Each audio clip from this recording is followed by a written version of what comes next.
یہ سوچنا کتنا عجیب ہے نا کہ اگر ہم آج سے 1400 سال پیچھے جائیں، مطلب 7ویں صدی کی بات کر رہا ہوں میں۔ بالکل، جب دنیا کا نقشہ سماجی طور پر بالکل مختلف تھا۔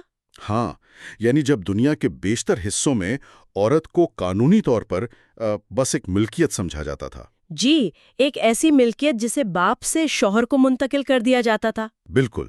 تو اس وقت کے ماحول میں اچانک ایک ایسا قانونی ضابطہ سامنے آتا ہے جو اس عورت کو مطلب اپنا بینک اکاؤنٹ رکھنے کا حق دیتا ہے، صحیح۔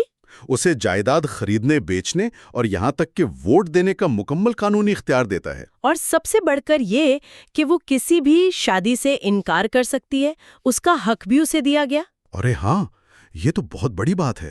اگر ہم آج کے دور میں بیٹھ کر اس منظر نامے کے بارے میں سنیں تو یہ کسی سائنس فکشن کہانی جیسا لگتا ہے نا؟ واقعی ایسا لگتا ہے جیسے ہم کسی متبادل تاریخ کی بات کر رہے ہوں، کسی متوازی دنیا کی۔ ہاں، لیکن ہمارے آج کے اس تفصیلی مطالعے کے جو ذرائع ہیں وہ بتاتے ہیں کہ یہ کوئی کہانی نہیں ہے، یہ ایک تاریخی حقیقت ہے۔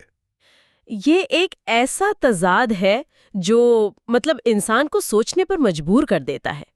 دیکھیے، جب ہم جدید دور میں خواتین کے حقوق کی بات کرتے ہیں نا، تو ہمارے ذہنوں میں فوراً 19ویں اور 20ویں صدی کی وہ لمبی تحریکیں آ جاتی ہیں۔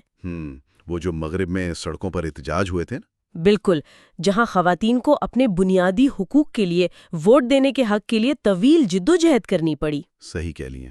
ہمارا ذہن ایک ارتقائی ماڈل کا عادی ہو چکا ہے۔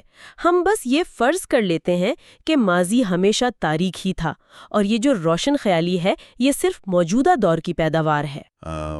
ہم سمجھتے ہیں کہ ترقی ایک سیدھی لکیر میں ہوئی ہے۔ بالکل ایسا ہی ہے، لیکن یہ جو تاریخی اور قانونی دستاویزات ہم آج دیکھ رہے ہیں، یہ اس مفروضے کو مکمل طور پر توڑ دیتی ہیں۔ اور میرے خیال میں آج کے دور کا سب سے بڑا چیلنج یہ ہے کہ ہم جن ذرائع کا مطالعہ کر رہے ہیں، یعنی اسلامی قانونی نظام یا جسے عام طور پر شریعت کہا جاتا ہے، اس کے بارے میں آج کے میڈیا میں خاص قسم کا تاثر ہے۔ ایک منفی تاثر جس میں اسے صرف پابندیوں سے جوڑا جاتا ہے۔ بالکل، اسے ہمیشہ پابندیوں اور قدامت پسندی سے جوڑ کر دیکھا جاتا ہے، لیکن جب ہم اصل قانونی متن اور تاریخی شواہد کو دیکھتے ہیں تو کہانی بالکل مختلف نظر آتی ہے۔ بہت مختلف، جی۔ تو چلیں اس کا تفصیلی جائزہ لیتے ہیں اور ان ذرائع کی مدد سے یہ سمجھنے کی کوشش کرتے ہیں کہ اس نظام میں خواتین کے معاشی، سماجی اور خاندانی حقوق دراصل حقیقت میں کیسے کام کرتے تھے۔ اچھا، اس جائزے میں آگے بڑھنے سے پہلے ایک بنیادی اور بہت اہم تصور کو واضح کرنا ضروری ہے۔ جی بتائیے۔ ورنہ ہم اس پوری نظام کو بس غلط فہمی کی اینک سے ہی دیکھتے رہیں گے۔ تصور یہ ہے کہ اسلامی نظام قانون میں جو ضوابط ہیں وہ محض انسانی ذہن کی پیداوار نہیں ہے۔ مطلب وہ کسی پارلیمنٹ کے منظور کردہ بل نہیں ہے؟ بالکل نہیں، ان کی بنیاد الہامی ہے، یعنی ان کا منبع براہ راست وہی ہے۔ اور اس سے بھی زیادہ دلچسپ بات یہ ہے کہ اس نظام نے انسانوں کے آپسی حقوق اور فرائض، جنہیں ہم حقوق العباد کہتے ہیں، اور خدا کے حقوق یعنی عبادات، ان کے درمیان کوئی حتمی لکیر نہیں کھینچی۔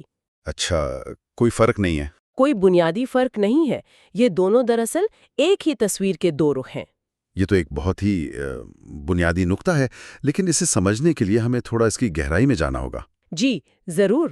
جب آپ کہتی ہیں کہ حقوق الہامی ہیں اور انسان کے بنائے ہوئے نہیں ہیں، تو اس کا عملی طور پر روزمرہ معاشرے پر کیا اثر پڑتا ہے؟ خاص طور پر اگر ہم خواتین کے معاشی اور سیاسی حقوق کے حوالے سے بات کریں جو ہمارے نوٹس میں ہے، متن کہتا ہے کہ خواتین کو مردوں کے برابر معاشی حقوق دیے گئے ہیں۔ بالکل، وہ اپنی جائیداد خود رکھ سکتی ہیں اور اسے جس طرح چاہیں خرچ کر سکتی ہیں۔ ہاں، تو اس الہامی ہونے کا اس پر کیا اثر ہے؟ دیکھیے، یہاں جو بات سب سے زیادہ دلچسپ ہے وہ یہ ہے کہ اس کا سب سے بڑا عملی اثر یہ ہوتا ہے کہ یہ حقوق ناقابل تنسیخ بن جاتے ہیں۔ ناقابل تنسیخ یعنی انہیں ختم نہیں کیا جا سکتا؟ بالکل، ذرا اس فرق کو سمجھیے۔ آج کے دور کے جو بھی جدید قوانین ہیں نا، وہ وقت کے ساتھ اور حالات بدلنے کے ساتھ تبدیل ہو جاتے ہیں۔ پارلیمنٹ نئی ترمیم لے آتی ہے؟ جی، اگر آج کسی ملک کی اسمبلی نے کوئی حق دیا ہے تو کل کوئی دوسری حکومت آ کر صرف اکثریت کی بنیاد پر اسے واپس بھی لے سکتی ہے۔ صحیح، یہ تو ہوتا ہے۔ لیکن جب ہم 7ویں صدی کے اس الہامی ماڈل کو دیکھتے ہیں تو چونکہ یہ حقوق براہ راست قرآن اور سنت سے لیے گئے ہیں، اس لیے کوئی بھی حکمران چاہے وہ کتنا ہی طاقتور کیوں نہ ہو، وہ ان میں رد و بدل نہیں کر سکتا۔ جی، وہ ان حقوق کو نہ تو معطل کر سکتا ہے اور نہ ہی منسوخ کر سکتا ہے۔ یہ دائمی ہے۔ ارے واہ، یہ تو ایک بہت ہی شاندار نظریاتی بحث ہو گئی۔ لیکن میرے ذہن میں ایک سوال آ رہا ہے۔ جی پوچھیے۔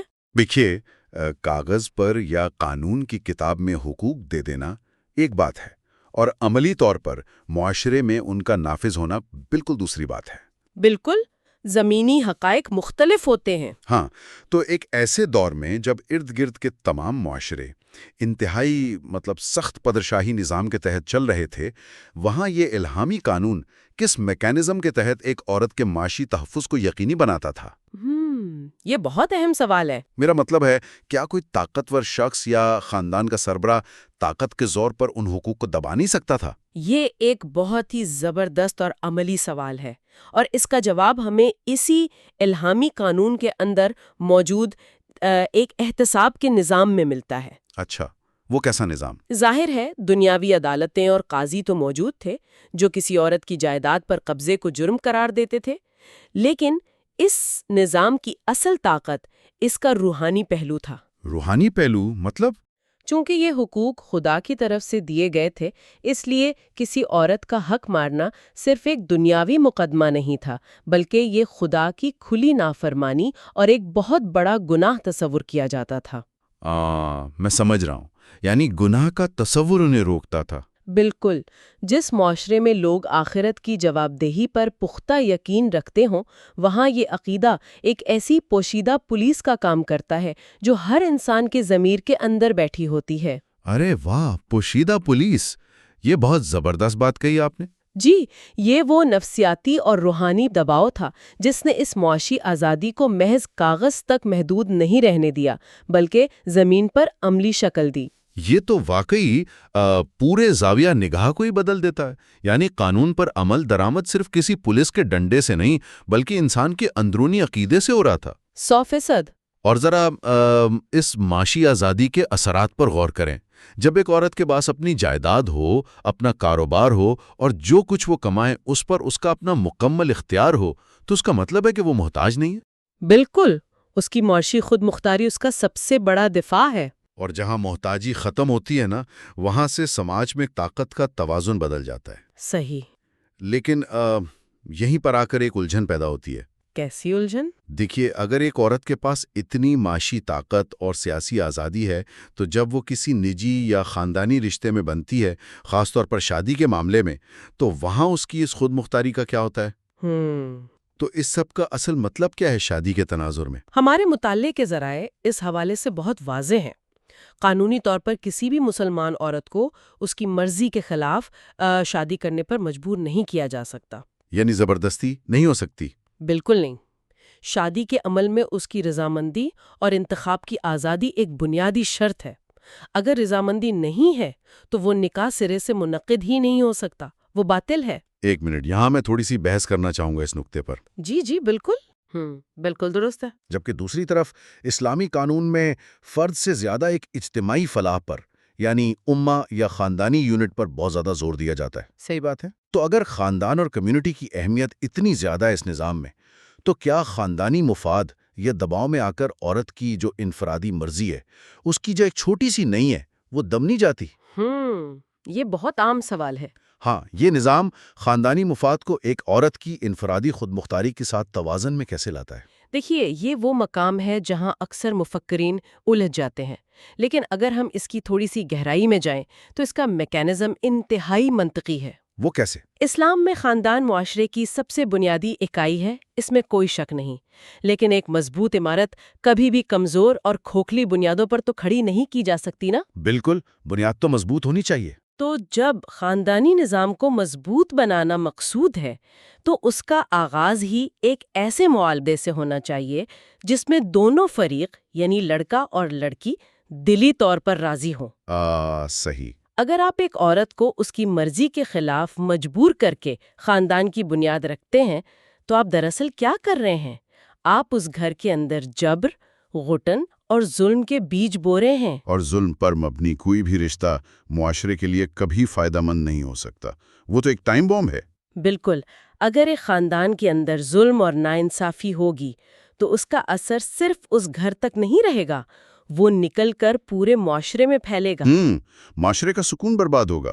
اس لیے عورت کو انتخاب کی آزادی اور انکار کا حق دے کر یہ قانون دراصل اس سماجی اکائی کو اندرونی ٹوٹ پھوٹ سے بچا رہا ہے۔ ارے واہ، یہ تکتا تو بہت ہی کمال کا ہے۔ اس کا مطلب یہ ہوا کہ عورت کی جو انفرادی خود مختاری ہے وہ خاندانی نظام کے خلاف نہیں ہے، بلکہ یہ اس نظام کی بقا اور اس کی مضبوطی کی سب سے بڑی ضمانت ہے۔ یعنی فرد کی آزادی کے ذریعے پورے معاشرے کا تحفظ کیا جا رہا ہے۔ جی ہاں، یہ توازن اس الہامی قانون کی بہت بڑی خوبی ہے۔ مطلب وہ رضامندی جو بظاہر صرف ایک انفرادی حق نظر آتا ہے نا، وہ حقیقت میں وسیع تر سماجی امن کے لیے ایک حفاظتی دیوار کا کام کر رہی ہے۔ بالکل درست الفاظ استعمال کیے آپ نے، حفاظتی دیوار۔ یہ فلسفہ تو انسانی نفسیات کی کتنی گہری سمجھ بوجھ کی عکاسی کرتا ہے۔ اچھا، اب اگر ہم نجی زندگی کے دائرے سے تھوڑا باہر نکلیں اور پبلک لائف یا معاشرتی میل جول کی طرف آئیں، تو یہاں ہمارا سامنا ایک اور بہت اہم موضوع سے ہوتا ہے، اور وہ ہے لباس، حیا اور سماجی اخلاقیات کا ضابطہ۔ جی، یہ ایک بہت زیر بحث موضوع ہے۔ ہمارے ذرائع میں عفت، احترام اور باوقار لباس پر بہت زور دیا گیا ہے، اور میں سمجھتا ہوں کہ یہ وہ موضوع ہے جس پر آج کی دنیا میں سب سے زیادہ بحث ہوتی ہے، اور بدقسمتی سے سب سے زیادہ غلط فہمیاں بھی اسی سے جڑی ہیں۔ یقیناً، حیا اور لباس کا موضوع اکثر اوقات محض پابندیوں اور جبر کے تناظر میں دیکھا جاتا ہے۔ بالکل ایسا ہی ہے۔ لیکن اگر ہم فراہم کردہ مطالعے کے مواد کو غور سے دیکھیں تو یہ تصور محض کپڑوں کے چند غرض تک محدود نہیں ہے، بلکہ یہ ایک مکمل سماجی رویے اور اخلاقیات کا جامع نظام ہے۔ اور یہاں آ کر بات واقعی بہت دلچسپ ہو جاتی ہے، کیونکہ عام تاثر یہی ہے کہ پردے، حیا اور لباس کی یہ جو تمام تر پابندیاں ہیں، شاید یہ صرف اور صرف عورتوں کے لیے ہیں۔ یہی سمجھا جاتا ہے عام طور پہ۔ لیکن میں جب ان نوٹس کو پڑھ رہا تھا تو اس میں بڑی وضاحت کے ساتھ لکھا ہے کہ یہ احکامات مردوں اور عورتوں دونوں کے لیے ہیں۔ بالکل، دونوں کے لیے۔ دونوں کو باوقار اور حیادار لباس پہننے کا حکم دیا گیا ہے۔ ہاں، عورتوں کے لیے خاص طور پر بال ڈھانپنے اور ڈھیلے کپڑے پہننے کا حوالہ ضرور موجود ہے تاکہ ان کا وقار برقرار رہے، لیکن یہ کوئی یک طرفہ ٹریفک نہیں ہے۔ جی نہیں، ہرگز نہیں۔ مردوں کے لیے بھی نظر کی پاکیزگی اور لباس کے واضح احکامات ہیں۔ یہ نقطہ اکثر نظر انداز کر دیا جاتا ہے۔ یہ نظام دراصل دونوں اصناف پر ایک اخلاقی ذمہ داری عائد کرتا ہے۔ اس کا مقصد یہ قطعی نہیں ہے کہ کسی ایک صنف کو چھپا دیا جائے یا اسے غائب کر دیا جائے، بلکہ اس کا بنیادی ہدف معاشرے میں ایک ایسا ماحول قائم کرنا ہے جہاں باہمی کشش کی بنیاد جسمانی خود و خال کے بجائے انسان کا کردار ہو۔ ارے واہ! اسے سمجھنے کے لیے کیا ہم اسے آج کی دنیا کی ایک مثال سے جوڑ سکتے ہیں؟ جی ضرور، بتائیے۔ یہ ضابطہ مجھے بہت حد تک ایک پروفیشنل کارپوریٹ ڈریس کوڈ کی طرح لگتا ہے۔ اچھا، وہ کیسے؟ دیکھیے، جب آپ کسی سنجیدہ ادارے یا دفتر میں جاتے ہیں تو وہاں کا ایک مخصوص ڈریس کوڈ ہوتا ہے، رائٹ؟ بالکل ہوتا ہے۔ اس ڈریس کوڈ کا مقصد آپ کی آزادی چھیننا تھوڑی ہوتا ہے، بلکہ اس کا مقصد یہ ہوتا ہے کہ وہاں کام کرنے والے لوگ ایک دوسرے کے ظاہری پہناوے سے زیادہ ایک دوسرے کی صلاحیت اور کام پر توجہ دیں۔ یہ بہت زبردست مثال ہے۔ یہ دراصل احترام کو سب کے لیے یکساں منانے کا ایک طریقہ ہے۔ اسی طرح یہ الہامی ڈریس کوڈ دفتر کی حد سے نکل کر پورے معاشرے پر لاگو ہوتا ہے۔ صحیح۔ یہ معاشرے کو مجبور کرتا ہے کہ وہ ایک شخص کی ظاہری شکل و صورت پر توجہ دینے کے بجائے اس کے کردار، اس کی ذہانت اور اس کی شخصیت کا احترام کریں۔ یہ ایک بہت ہی شاندار اور گہری مثال دی ہے آپ نے، اور اگر ہم اسے وسیع تر تناظر میں دیکھیں نا تو اس میں ایک اور جہد بھی شامل ہے۔ وہ کیا؟ ہمیں یہ سمجھنا ہوگا کہ اسلام ایک آفاقی اور بین الاقوامی پیغام ہے۔ یہ کسی ایک مخصوص قبیلے، علاقے یا کسی خاص موسم کا پابند نہیں ہے۔ یہ پوری دنیا کے لیے ہے۔ اور یہی چیز اس کے لباس کے تصور کو اور بھی زیادہ لچکدار اور دلچسپ بنا دیتی ہے۔ وہ کیسے؟ مطلب کیا یہ قانون ایک مخصوص قسم کا لباس نافذ نہیں کرتا، جیسے کوئی یونیفارم؟ نہیں، اور یہی تو اس کی سب سے بڑی خوبصورتی ہے۔ قانون صرف ایک اصولی خاکہ فراہم کرتا ہے۔ اصولی خاکہ یعنی کچھ بنیادی اصول؟ جی، جیسے جسم کو مناسب طریقے سے ڈھانپنا، لباس کا باوقار اور ڈھیلا ہونا، لیکن اس خاکے کے اندر رنگ بھرنے کی پوری آزادی مقامی ثقافت کو دی گئی ہے۔ ارے واہ! الہامی قانون مقامی رعایات کو کچلتا نہیں ہے، انہیں ختم نہیں کرتا، بلکہ انہیں اپناتا ہے۔ اسی لیے ہم دیکھتے ہیں کہ دنیا بھر میں کتنا تنوع ہے۔ میں سوچ رہا تھا اگر آپ انڈونیشیا یا ملیشیا کی کسی مسلمان عورت کو دیکھیں تو اس کا لباس افریقہ کے ملک سینیگال کی کسی عورت سے بالکل مختلف ہوگا۔ بالکل، زمین آسمان کا فرق ہوتا ہے ظاہری شکل میں۔ اور اسی طرح موروکو، ترکی یا ہمارے پاکستان کے جو روایتی لباس ہیں وہ سب ایک دوسرے سے الگ ہیں۔ ان سب کے رنگ، ان کے کپڑے کی قسمیں، وہ کڑھائی، یہ سب ان کے اپنے مقامی کلچر کی عکاسی کرتی ہے، لیکن اس کے باوجود وہ سب اس ایک الہامی فریم ورک کے اندر فٹ بیٹھتے ہیں۔ بالکل درست۔ اصول خدا کی طرف سے ہے، لیکن اس کی ظاہری شکل و صورت میں مقامی جغرافیہ، وہاں کے موسم اور ثقافت کا پورا احترام موجود ہے۔ یہ تو بہت خوبصورت امتزاج ہے۔ جی، یہ توازن ظاہر کرتا ہے کہ قانون کس حد تک وسیع نظر ہے۔ یہ کوئی اندھی سختی نہیں ہے، بلکہ ایک ایسی لچک ہے جو تنوع کو پروان چڑھاتی ہے۔ واقعی ہم نے آج بہت سے پہلوؤں پر بات کی۔ ہم نے جائیداد سے لے کر خاندان تک اور لباس سے لے کر ثقافتی تنوع تک کئی چیزوں کو چھوا ہے۔ جی، کافی تفصیلی بات ہوئی۔ اب اس تمام گفتگو کو اگر ہم تھوڑا یکجا کریں اور اپنے مطالعے کے آخری حصے کی طرف آئیں تو بات شریعت کے اس وسیع تر ڈھانچے پر آ کر رکتی ہے جس میں خواتین کا مقام اور ان کی مساوات کا تعین کیا گیا ہے۔ ذرائع کے مطابق اسلام کے دائرے میں آنا تو بہت سادہ ہے، محض توحید اور رسالت کا اقرار۔ بالکل، عقیدے کا اقرار۔ لیکن اس کے بعد جو ہمارے روزمرہ کے رویوں کو ریگولیٹ کرنے کا راستہ ہے، یعنی شریعت، وہ بہت گہرا اور تفصیلی ہے۔ اور اس کی سب سے بہترین تشریح نہ ہمیں ان ذرائع میں امام ابو حنیفہ کے ایک قول کی صورت میں ملتی ہے۔ اچھا، کیا فرماتے ہو؟ وہ فرماتے ہیں کہ فقہ یا قانون کی سمجھ بوجھ دراصل انسان کے اس شعور کا نام ہے کہ اس کے حق میں کیا بہتر ہے اور اس پر کیا ذمہ داریاں عائد ہیں۔ یعنی یہ صرف ڈوز اور ڈونٹس نہیں ہے؟ بالکل نہیں، یہ صرف جائز اور ناجائز کی ایک خشک فہرست نہیں ہے، بلکہ یہ انسانی بھلائی کا ایک مکمل روڈ میپ ہے۔ اور اسی روڈ میپ میں وہ نقطہ آتا ہے جس کا آپ نے پروگرام کے بالکل آغاز میں ذکر کیا تھا۔ کون سا نقطہ؟ وہی حقوق العباد اور حقوق اللہ کو ایک ہی سطح پر رکھنے کا تصور۔ مجھے لگتا ہے کہ اب وقت ہے کہ ہم اس پر مزید بات کریں۔ بالکل، یہاں ایک اہم سوال پیدا ہوتا ہے نا کہ یہ نظام کام کیسے کرتا ہے؟ یہیں سے اس پورے قانونی نظام کا اصل فلسفہ سمجھ میں آتا ہے۔ کیا آپ نے کبھی غور کیا ہے کہ عام طور پر جو دنیاوی قانون ہوتے ہیں وہ صرف بیرونی رویوں کو کنٹرول کرتے ہیں؟ ہاں، ظاہری ایکشنز کو۔ جی، مثلا اگر آپ ٹیکس چوری کریں گے تو ریاست آپ کو سزا دے گی، یہ ریاست اور شہری کا معاملہ ہے بس۔ بالکل۔ لیکن اسلامی قانون کے اس ڈھانچے میں کسی عورت کے معاشی، خاندانی یا سماجی حقوق کا تحفظ یہ صرف ایک ریاست اور شہری کا معاملہ نہیں لیتا، بلکہ یہ فرد اور خدا کے درمیان کا معاملہ بن جاتا ہے۔ تو مطلب اس کا یہ ہوا کہ جب ایک بھائی اپنی بہن کو جائیداد میں اس کا قانونی حصہ دیتا ہے تو وہ محض کسی ملک کے قانون پر عمل نہیں کر رہا ہوتا، صحیح، اور نہ ہی وہ اپنی بہن پر کوئی احسان کر رہا ہوتا، وہ دراصل ایک مذہبی فریضہ ادا کر رہا ہے۔ 100% ایسا ہی ہے۔ حقوق ادا کرنا بذات خود عبادت کا درجہ رکھتا ہے۔ ارے واہ! اور یہی وہ مقام ہے جہاں قانون، اخلاقیات اور روحانیت یہ تینوں آپس میں مل کر ایک ہو جاتے ہیں۔ سبحان اللہ۔ دیکھیے، جدید نظام قانون صرف عدالتوں اور پولیس کے ذریعے نافذ ہوتا ہے، لیکن یہ قدیم الہامی نظام معاشرے کے ہر فرد کی روحانی تربیت کر کے اسے خود اپنا محتسب، اپنا خود کا جج بنا دیتا ہے۔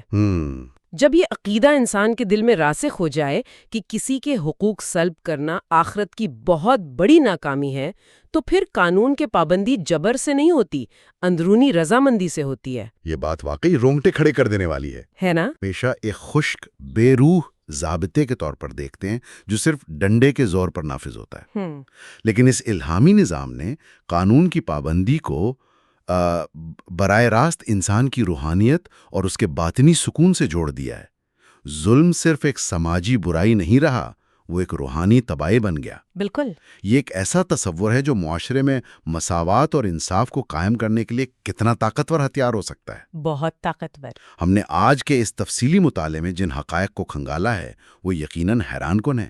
ذرا سوچئے، 7ویں صدی میں دیے گئے جائیداد اور معاشی حقوق، شادی میں انتخاب کی آزادی جو انفرادی خود مختاری کے ذریعے خاندانی بنیادوں کو مضبوط کرتی ہے، بالکل، اور ایک ایسا حیا کا ضابطہ جو مرد و زن دونوں پر یکساں لاگو ہو کر معاشرے میں ظاہری کشش کے بجائے کردار کو فوقیت دیتا ہے اور ساتھ ہی ثقافتی تنوع کو بھی ساتھ لے کے چلتا ہے۔ صحیح۔ اور سب سے بڑھ کر، جیسا آپ نے بتایا کہ یہ تمام حقوق محض کاغذ پر نہیں ہیں، بلکہ انہیں روحانیت کے ایک ایسے حصار میں محفوظ کیا گیا ہے جہاں انسانوں کے حقوق ادا کرنا خود خدا کی عبادت بن جاتا ہے۔ اور یہی وہ جامعیت ہے جو اسے ایک بالکل منفرد قانونی اور سماجی نمونہ بناتی ہے۔ بے شک۔ اس میں فرد اور معاشرے کے درمیان، حقوق اور فرائض کے درمیان، اور دنیا اور آخرت کے درمیان ایک ایسا خوبصورت توازن قائم کیا گیا ہے جو تاریخ میں کہیں اور نظر نہیں آتا۔ اس تفصیلی اور گہری گفتگو کے اختتام پر یہ مطالعہ ایک بہت ہی فکر انگیز سوال چھوڑ کر جاتا ہے۔ دیکھیے، آج کی یہ جدید اور ترقی یافتہ دنیا فرد کی آزادی اور معاشرے کی مجموعی فلاح کے درمیان ایک لامتناہی کشمکش میں مبتلا ہے۔